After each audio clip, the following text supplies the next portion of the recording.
Hoje nós temos o prazer de termos conosco o Dorvalino Ramos, que é um companheiro das Lides Espíritas e é membro do Centro Espírita Allan Kardec de Pissarges, vai nos falar sobre despertar do Espírito e que Jesus te abençoe. Saudação fraternal a todos, o nosso desejo de que tenhamos alguns minutos de reflexão e de bom proveito para todos nós nas duas dimensões da vida.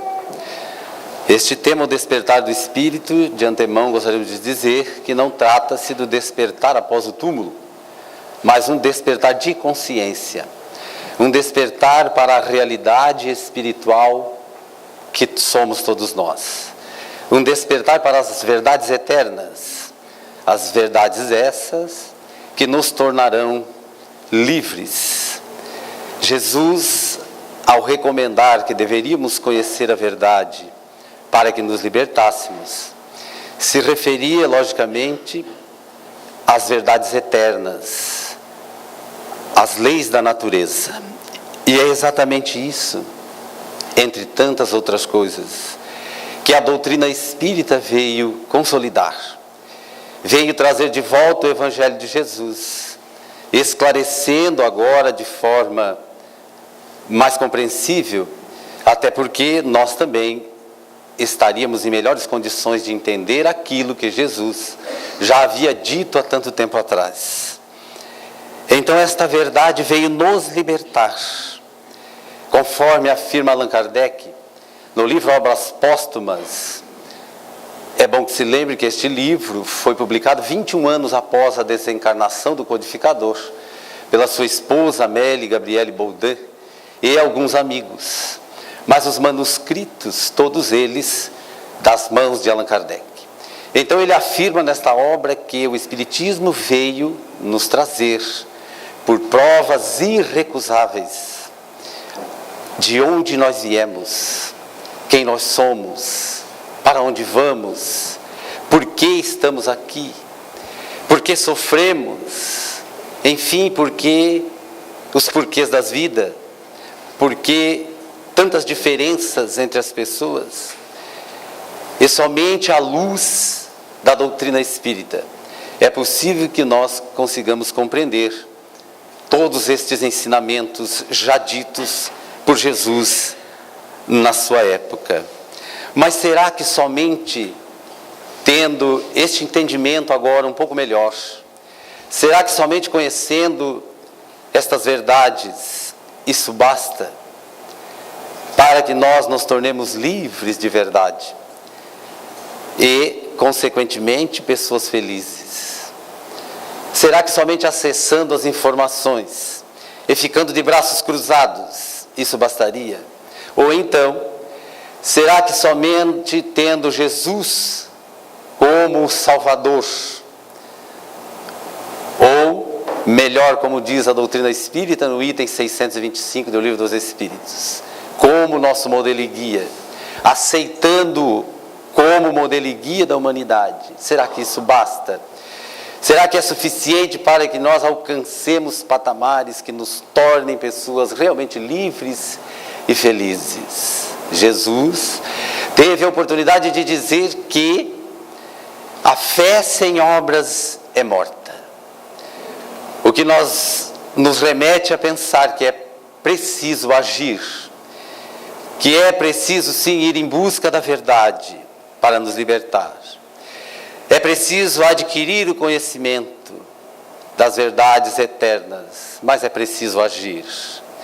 É preciso trabalhar para que essas verdades se dissipem, que alcancem as mentes perturbadas e ignorantes, que alcancem os que sofrem e que alcancem a todos nós, para que então façamos jus, que façamos bom proveito de ter o conhecimento, de compreender um pouco melhor a mensagem libertadora do Cristo através da doutrina espírita, e que isso sirva de alavanca para o nosso progresso.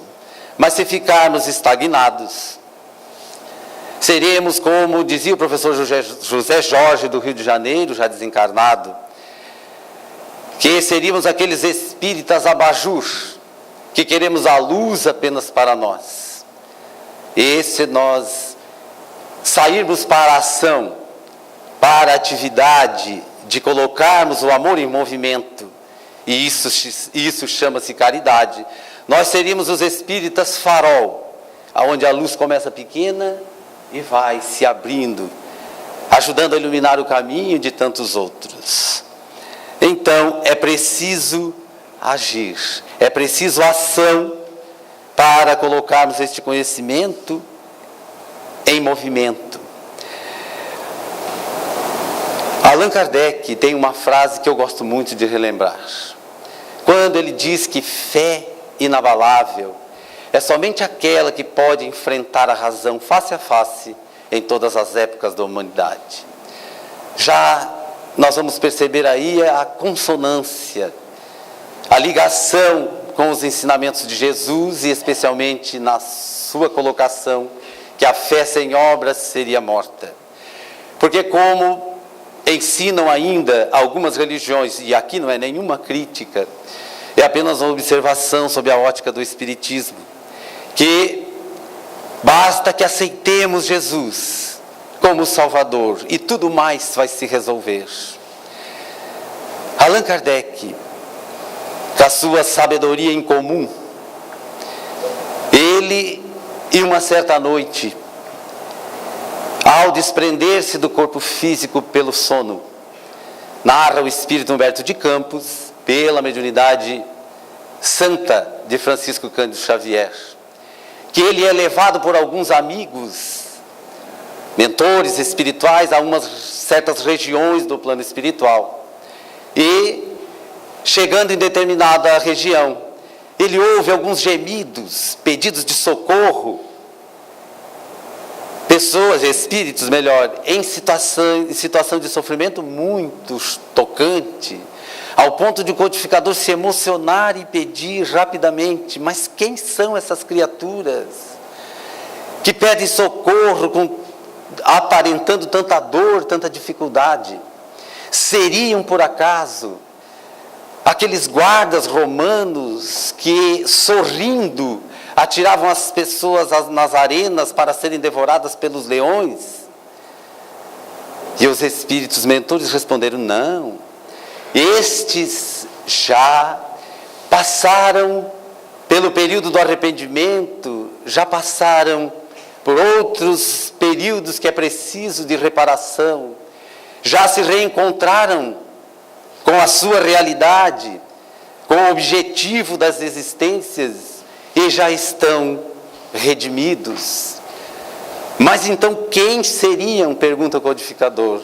Seriam os antigos conquistadores, tais como Gengis Khan, Alarico, e citou alguns nomes de outros tantos conhecidos por toda a humanidade, que levavam sofrimento às famílias, que maltratavam, enfim, com sofrimentos de toda a ordem. E os espíritos disseram: não, também não são esses. Esses também já se reencontraram com a mente arrependida, passando pelos períodos de expiação e reparando os erros cometidos, os crimes, e já se reencontraram com a mensagem do Cristo. E logo estão em situação bem melhor. E então Allan Kardec, intrigado ainda com aquela situação, continua indagando aos espíritos, diz o espírito Humberto de Campos: quem seriam então estes indivíduos que me tocam o coração com tanto sofrimento? E os espíritos responderam: estes são aqueles que conheceram Jesus, que disseram ter entendido a sua mensagem. No entanto, guardaram para si, para mais tarde se colocarem diferentes e indiferentes, e nada fizeram com o que adquiriram de ensinamento, de convívio, muitos deles com o próprio Mestre, e aí estão, embora merecedores da compaixão de todos, mas são os mecanismos naturais da vida que os colocam nessa situação. E então nós vamos perceber aí que não basta nós termos o conhecimento, é um caminho. O que nos remete a entender que temos mais responsabilidade, mais será cobrado daqueles que mais foi dado. Basta que nós observemos a parábola dos talentos, tão conhecida nos evangelhos, daquele que recebe 5, 3 e 1 talento, e ao retornar de volta para o seu rei, aquele que receberá 1, com medo de ser roubado, com medo de ser, enfim, de fazer mau uso, enterra o talento e volta para o seu rei apenas com um talento, e é chamado de mau servo, ao contrário dos outros 2, que receberam 5 e 3 talentos e multiplicaram, expandiram o conhecimento e os talentos assumidos. A doutrina espírita é um talento. Nossos filhos, nossa esposa, nosso marido, são talentos que nós recebemos, a inteligência, os sentimentos, são talentos que nós devemos educar e multiplicar na direção do outro. Então é preciso a ação, é preciso o trabalho para que nós consigamos dar passos importantes e interessantes na direção da nossa felicidade. Mas nós lembramos também que no livro O Despertar do Espírito, o Espírito Joana de Ângeles narra-nos que o psicólogo russo Gurdjieff apresenta 2 grandes níveis de consciência nos seus estudos apresentados pelo comportamento humano, e chama de consciência de sono e consciência desperta. Joana de Ângeles, na obra citada, fazendo análise sob a visão do Espiritismo, fala que também nós estamos em vários níveis de consciência. Mas, de maneira geral, o indivíduo de consciência desperta é aquele que vive intensamente. É alguém que é bastante ativo, mas que especialmente tem as suas ações, a sua vivência, a sua atitude pautada nas ações do bem e da caridade, sob a ótica do Evangelho de Jesus. Há, portanto, um outro grupo, chamados de consciência de sono, que a pessoa pode ter uma vida muito ativa, que vive muito intensamente, mas que exclusivamente aponta as suas ações, as suas atitudes, seu modo de pensar, de agir na direção apenas das coisas do mundo material. Mas lembramos, como ensina o Espírito Joana de Ângeles, que estamos em vários níveis de consciência. Dizíamos, no horário anterior, que muitas vezes nós estamos em um dia muito bem, felizes, otimistas, simpáticos com as pessoas, tratamos todo mundo muito bem. Estamos em um nível de consciência desperta, porque estamos agindo, mesmo que de forma, alguns momentos, inconsciente, sob a luz do Evangelho.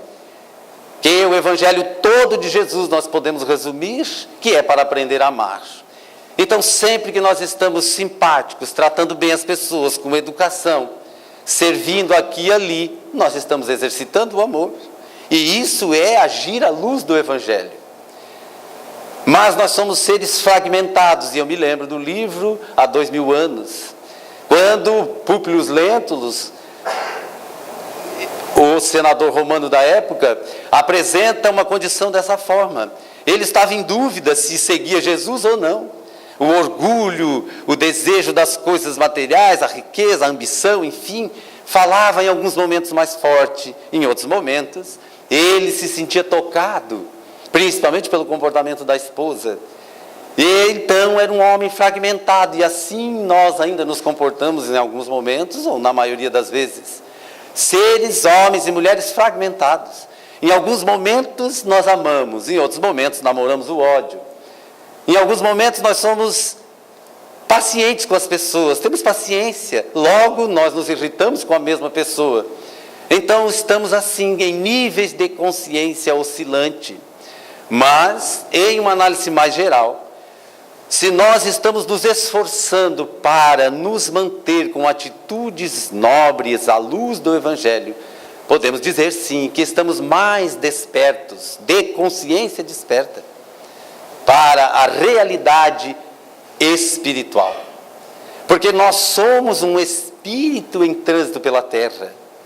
Não é difícil de pensarmos, não é difícil de meditarmos um pouquinho nesta verdade. Mas se nós somos um espírito, que a nossa verdadeira vida não é esta aqui no mundo material, então por que nós não trabalhamos com mais intensidade para conseguirmos bagagem para o espírito? Aquilo que poderá atravessar o túmulo.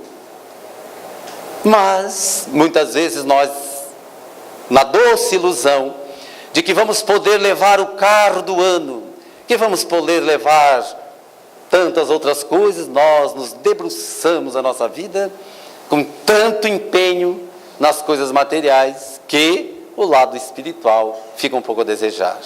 Mas é natural, porque nós estamos em níveis de consciência diferentes, mas nós já estamos dando prova de que estamos um pouco mais espiritualizados.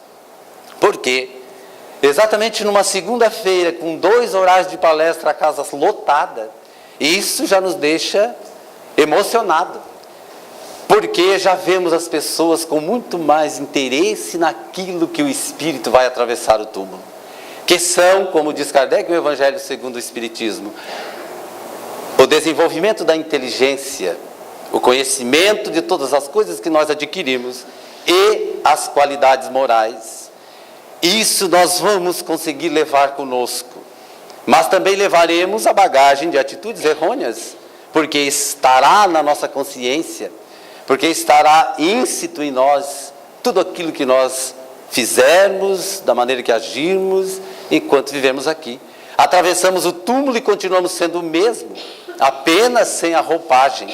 Uma das primeiras observações de Allan Kardec, que os espíritos eram exatamente como eram aqui, uns mentirosos, outros orgulhosos, outros pseudos sábios, outros raivosos, outros amorosos, outros tristes, outros felizes. É assim que teremos quando atravessarmos o túmulo.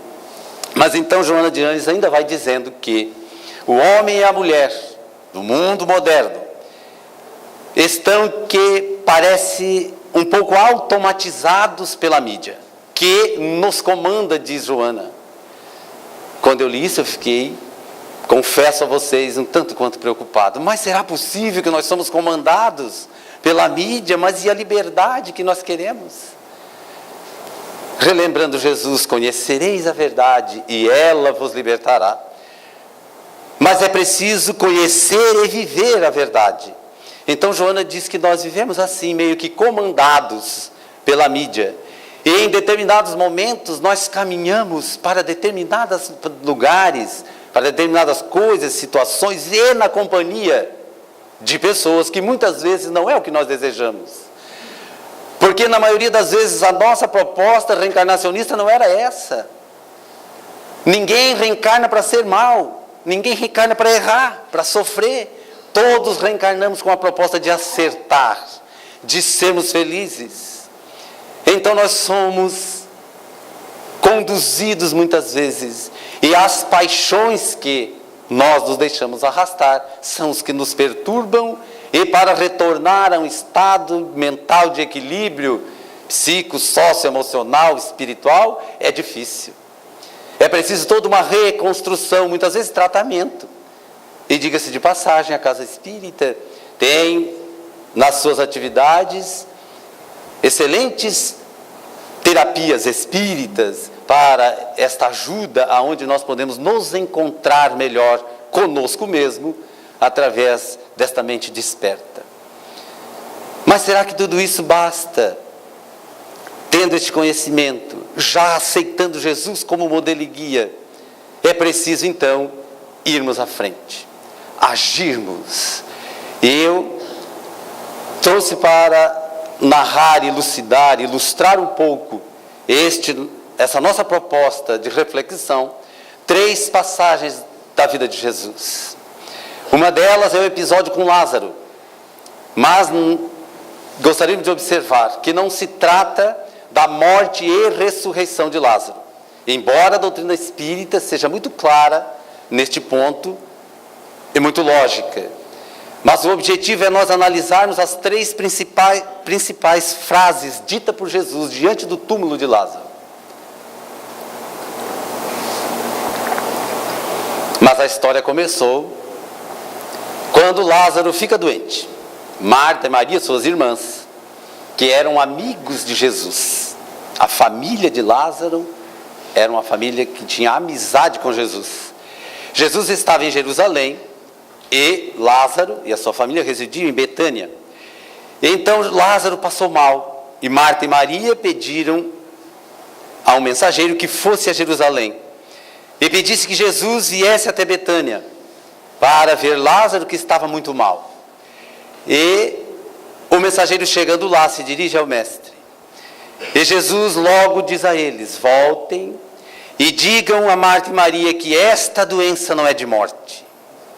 É claro, Jesus sabia do estado que Lázaro se encontrava, pela sua capacidade, que aqui não dará tempo para nós refletirmos em torno disso, mas todos nós, acredito, conhecemos da capacidade de um espírito desta natureza. Esta doença não é de morte. Tanto é que narra os evangelhos, e especialmente no livro Estudando o Evangelho, de autoria de Martins Peralva, já desencarnado, espírita mineiro e escritor, que Jesus leva ainda 2 dias para chegar até Betânia, porque resolve ainda algumas coisas ali em Jerusalém, e tem que se dirigir a pé até Betânia. Então, chegando lá, Jesus vai ao túmulo, onde Lázaro já estava morto e enterrado. Ele, se dirigindo ao túmulo, uma multidão vai com ele. E narra Martins Peralva que estavam ali um grupo de pessoas, amigos, que simpatizavam com Jesus e seus discípulos. E estavam também os discípulos, a família de Lázaro. E o que não faltava também, alguns inimigos. Esses inimigos que acompanhavam de Jesus com uma certa distância, esperando que vez ou outra ele tropeçasse, como se isso fosse acontecer, para então começarem as críticas, os ataques. E chegando lá, Jesus é levado à frente do túmulo e então ele diz a primeira frase. Observamos que Jesus não escolhe ninguém. Ele não aponta nem para ninguém da família, nem para os discípulos, nem para os amigos, nem para os inimigos. Ninguém da multidão que estava ali. Ele apenas diz a primeira frase: retirem a pedra. E as pessoas vão e retiram a pedra. Lázaro agora, que estava nas sombras, consegue ver a luz, porque não tinha mais o obstáculo. E então Jesus diz a segunda frase: Lázaro, sai para fora. Logo em seguida, ele diz a terceira frase: desatai-o e deixa-o ir. Mas nós gostaríamos de lembrar que Jesus, o Espírito mais perfeito que veio à Terra, conforme já dissemos em O Livro dos Espíritos, para nos servir de modelo e guia. A evolução de Jesus, o nível espiritual deste Espírito, nós não conseguimos ainda entender a mente deste Espírito, conforme as análises de Haroldo Dutra Dias, em uma das suas exposições, dizendo que seria, de uma certa forma, um atrevimento nosso queremos entender Jesus já em toda a sua plenitude. Então, só por esse motivo, já para nós imaginarmos que não seria possível Jesus pensar apenas naquele pequeno grupo de pessoas que ele estava, ou em outros momentos, um ou outro, 2, 3, os discípulos, enfim. Em tudo que ele ensinava, em tudo que ele dizia, tinha uma perfeita ligação com os ensinamentos das verdades eternas, ou seja, com as leis divinas. Então, por esse motivo, ele sabia que tudo que ele ensinasse iria atravessar o tempo, ficaria para todos sempre, e que nós teríamos condições um dia de compreender. Então tudo que Jesus ensinou é atual para nós. Então quando ele pede para que retirem a pedra, nós hoje ainda podemos nos considerar os Lázaros da vida. Retirem a pedra, para que ele possa ver a luz. Jesus a luz, Lázaro está nas sombras. E trazendo isso para o mundo atual. Que pedras são essas que são retiradas a convite de Jesus? Lembrem que Jesus não escolhe ninguém naquele momento. Então, quando nós nos deparamos com um amigo, alguém que nos estima e nós o estimamos, que nos ajuda de alguma forma, que nos convida para trabalharmos na caridade, e este indivíduo está tirando pedra, está tirando o obstáculo para que a gente vislumbre a luz. Mas o contrário também é verdadeiro. Se for um inimigo, alguém que nos ofenda, que nos atinja de alguma forma, este indivíduo também está tirando pedras. Porque já disse o Mestre, Deus não dá fardos pesados, ou não coloca fardos pesados em ombros fracos. Então é possível que quando alguém nos ofenda, nos magoe, ele está retirando a pedra para que nós aprendamos a perdoar. Está tirando o obstáculo da falta de amor, para que nós vejamos a luz. Na segunda frase, quando ele diz, Lázaro, sai para fora, é exatamente para que nós, depois de ser retirados esses obstáculos, nós demos um passo à frente. Mas não é no sentido físico, é no sentido espiritual, é no sentido do sentimento. É depois de ter este primeiro contato com a luz, colocarmos em ação, irmos na direção do outro, e estendermos a mão, trabalharmos com ele. Lázaro, sai para fora de si mesmo, abandona o homem velho, e assume uma postura do homem novo à luz do Evangelho. E na terceira frase, quando ele diz, desatai-o e deixa-o ir, é exatamente porque a partir daí, nós já temos o conhecimento, já temos Jesus, já temos a convicção de Jesus como modelo e guia. Agora nós somos livres para decidir. Desatai-o e deixa-o ir. Agora as decisões são nossas, nós já sabemos o que fazer. É neste sentido o ensinamento de Jesus, quando diz que deixassem Lázaro livre para que ele pudesse ir, porque não interfere em livre-arbítrio de ninguém, nenhum espírito superior, muito menos o Cristo. Então é assim. Agora que nós já sabemos que já estão sendo retirados os obstáculos, ou já foram retirados, se ainda tem alguns para ser retirado, observemos os momentos em que são retirados, em que as pessoas recebem o convite do Cristo para retirar, para que nós vislumbramos a luz. E no segundo momento, nós andamos à frente, vamos agir, para, de posse desse entendimento, nós possamos fazer as escolhas, porque já sabemos, e a mais será cobrado aquele que mais foi dado. Mas a terceira passagem do Cristo também é com a família de Lázaro, Marta e Maria, que residiam em Betânia. E Jesus, estando em Betânia, vai se hospedar na casa das irmãs. E lá chegando, não demorou muito para que um grupo de pessoas se formassem à sua volta. Os discípulos, naturalmente, porque já era final de tarde. Alguns outros amigos e as donas da casa, Marta e Maria. E conta os evangelhos que Maria senta-se na volta de Jesus. E eu fico imaginando, é claro que a gente coloca um pouco da nossa emoção, não tem como. Imaginando sentado à frente de Jesus, e Maria com os olhos brilhantes, a sua sede de aprender e de usufruir daquelas energias. E Marta corria dentro da casa de um lado para o outro, preparando as coisas, imagino que refeição, enfim, porque afinal, o hóspede não era qualquer um. E passou-se um tempo, Marta percebe que Maria está o tempo todo ali, com os olhos arregalados, ouvindo Jesus. E ela se intriga com aquilo e vai na direção do grupo e diz: mas mestre, o senhor vê que Maria está aí o tempo todo, enquanto eu estou ocupadíssima com as ocupações da casa, preparando as coisas, enfim.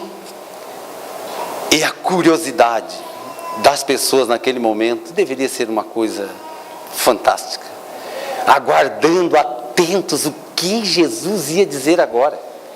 Quem estaria certa, Marta ou Maria? Será que ele ia julgar Maria porque não estava ajudando a irmã, ou Marta porque estava incomodada com a situação? E Jesus calmamente olha para Marta e diz: Marta, Marta, andas inquietas com muitas coisas, e te asseguro, Maria ficou com a melhor parte. Vamos trazer para os nossos dias. É claro que ele não critica, é claro que ele não julga Marta por estar preocupada em organizar as coisas dentro de casa. Ao mesmo tempo que ele não censura a outra, mas ele dá um ensinamento notável, como tudo que ele fez. Tem tantas coisas que nós poderemos deixar para depois, que nós poderemos administrar ou conciliar com a busca dessas verdades, com a busca das verdades que vão nos libertar. Tem tantas coisas que nós podemos transferir para mais tarde. Então, quantas vezes nós recebemos convites para ir visitar um lar de idosos, um orfanato, para irmos ao centro espírita trabalhar na assistência social espírita, para irmos, enfim, se dedicar a alguma ação de caridade que ajude a enobrecer a vivência das pessoas. E poderíamos deixar outras coisas para mais tarde. Quantas vezes nós deixamos de aceitar, de atender convites como esse, para nos debruçarmos na direção das conquistas, embora sejam justas, das coisas materiais. Mas ainda há a terceira passagem. E esta é um momento muito marcante. Jesus estando nas imediações de Jerusalém, no final das últimas pregações, no final do dia, o que era comum acontecer, que Jesus se reunisse com os amigos mais íntimos, e especialmente seus discípulos, para elucidar algumas dúvidas que naturalmente brotava na mente dos discípulos enquanto ouviam Jesus pregar para as multidões. E naquele dia, conta os evangelhos que Jesus estava com uma aparência um pouco diferente, talvez de preocupado, não sabemos quem somos nós, para falar da aparência psicológica, principalmente de Jesus. Então, ele convida os discípulos para ir ao Monte das Oliveiras. E chegando lá, ele recomenda aos discípulos: ficai aqui, vigiai e orai, para não cair em tentação. Os discípulos fizeram silêncio, Jesus se retira a uma distância de uns 40 metros e põe-se em oração. Depois de uma hora, ele retorna e encontra os discípulos adormecidos. Dormiram. Então Jesus vai a Pedro e diz: Pedro, não conseguistes vigiar comigo durante 1 hora? E sem dizer mais nada, recomenda de novo: ficai aqui, vigiai e orai, para não cair em tentação. E se retira novamente. Vai a uma distância de novo, de uns 40 metros. Fica lá orando para o Pai. Quando ele retorna, a cena se repete. Estavam novamente dormindo os discípulos. E Jesus de novo: ficai aqui, vigiai e orai, para não cair em tentação. Porque o espírito está pronto, mas a carne é fraca. Logo, nas interpretações mais apressadas, vão dizer que Jesus estava temeroso, estava com medo, porque ele já sabia o que ia acontecer mais tarde. Não muitas horas depois, Judas adentra aquele local, acompanhado dos guardas que iriam prender Jesus. Mas Jesus não estava com medo, não é possível. Espírito puro, déspota a natureza. Mas então o que estava passando com ele naquele momento? Quando ele recomenda para que vigiassem e orassem, para não cair em tentação? Será que Jesus estava pensando em pedir para que o livrassem daquela dor que ele já havia anunciado que iria acontecer? É claro que não. Jesus não estava com medo. Ele estava sim preocupado e dando uma demonstração de um amor incondicional. Preocupado com os próprios discípulos, que se não vigiassem, que se não orassem a Deus para pedir forças, e iriam cair em tentação, como caíram. Nós vamos lembrar que logo depois, não muitas horas, Pedro o nega 3 vezes, antes que o galo cantasse. E que foi observado no caminho para o Gólgota, desde o momento na presença de Pôncio Pilatos, não estavam mais ali, porque estavam com medo, temiam que algo lhes acontecesse, já que Jesus tinha sido preso e não tinha esboçado nenhuma reação para evitar, a não ser a demonstração de fé, de amor incomparável.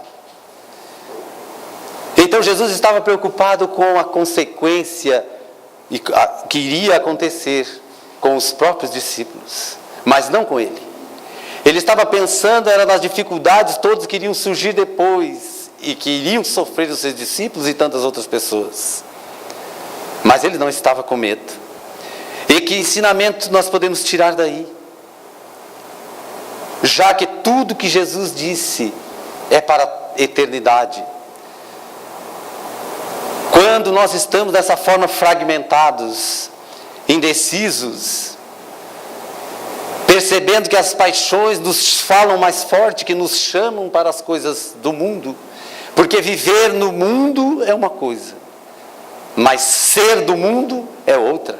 Nós não somos desse mundo. Então é neste momento que nós devemos dar este testemunho da fé, da sabedoria, da crença, da convicção da imortalidade da alma, da convicção da reencarnação. É nestes instantes que nós devemos orar e vigiar para não cair em tentação. Ah, mas tentação é só quando a gente cai em algum vício. Não. São outras coisas pequenas que muitas vezes, por falta de uma vigilância, passam por nós, como se diz vulgarmente, batido. E nós deixamos de atender um convite para nos dedicarmos a uma atitude no bem, a uma ação de caridade. Nos debruçando no trabalho com Jesus, porque isso nos tornará feliz, sem a menor sombra de dúvida. Quando nós conseguimos ter essa consciência desperta, de não mais sermos escravos do mundo, de não mais deixarmos nos arrastar pela mídia, apenas saber fazer uso daquilo que é importante para o progresso intelecto e moral de todos nós, nós estamos vinculados a estas mentes despertas. Porque se apenas aceitar o Cristo como nosso Salvador, ou como modelo e guia, conforme a doutrina, não basta. Embora algumas religiões, como já dissemos, ainda ensinam, e isso vem mantendo muitas pessoas com a mente cristalizada, esperando que as coisas aconteçam como se milagres existissem, para que comecem a caminhar à frente e colocar em ação tudo o que sabem a respeito do Evangelho de Jesus. Então é necessário agirmos, porque se fosse dessa forma, como ficariam as pessoas que nem religião sequer têm, mas que estão de consciência desperta para a realidade, para o objetivo da encarnação, da reencarnação. Citamos anteriormente a questão dos cientistas, que passam uma vida toda trancada em um laboratório, muito embora nunca entraram em um templo religioso, nem sequer falam em orar a Deus, mas abdicam da sua existência, renunciam à sua própria vida para se dedicar a uma causa que fará um bem para a humanidade no futuro. Se nós perguntarmos aqui se Madre Teresa de Calcutá era alguém de consciência desperta, era alguém que fez caridade, é claro que sim. A sua história é uma das mais belas que a humanidade conhece. Se nós perguntarmos aqui se Chico Xavier foi caridoso, homem de consciência desperta, é claro. Se Mahatma Gandhi, Nelson Mandela, outros tantos que a sociedade toda conhece, tantos psicólogos e psiquiatras que contribuíram enormemente para o tratamento de doenças sem nunca sequer ter entrado em um templo religioso. Pessoas de consciência desperta. Porque embora não tenham esse vínculo com a religiosidade propositalmente, porque isso é planejado antes de reencarnar, tem a sua vida dedicada para o bem, estão em sintonia com o Evangelho de Jesus, porque pensam antes no outro, para depois pensar em si. Mas se nós perguntarmos se Albert Einstein fez caridade, era caridoso? Era caridoso. E outros tantos desta área científica. Então não significa dizer que para estar de consciência desperta é preciso estar vinculado a uma religião. Mas é preciso ter um comportamento de religiosidade. E o que é um comportamento de religiosidade conforme a doutrina espírita? É as ações que nos religam ao Criador. Pelo pensamento especialmente. E pelas atitudes e pelas ações também. Este é o verdadeiro sentido de religiosidade. Porque religiosidade, de uma forma mística, ficará a fé sem obras. Porque uma religiosidade sem ação de caridade, ela fica faltando alguma coisa, fica um lado manco. Então é preciso ter o conhecimento, ir em busca. É preciso adquirir esta consciência para depois colocar em ação. É este o convite que Jesus fez a Lázaro no primeiro momento. Sai para fora.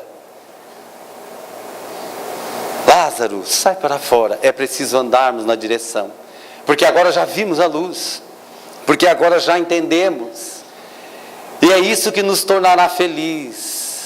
Não são as coisas que adquirimos. Porque nós temos o hábito de coisificar a vida. Queremos coisas e muitas vezes nem sabemos para quê. Porque o que nos tornará feliz é a educação do sentimento, é a capacidade de amar. Os espíritos felizes, diz Allan Kardec em O Livro dos Espíritos. O que faz a felicidade de um espírito puro, de um espírito superior? E a resposta é por tudo saberem. Ou seja, por terem conhecimento.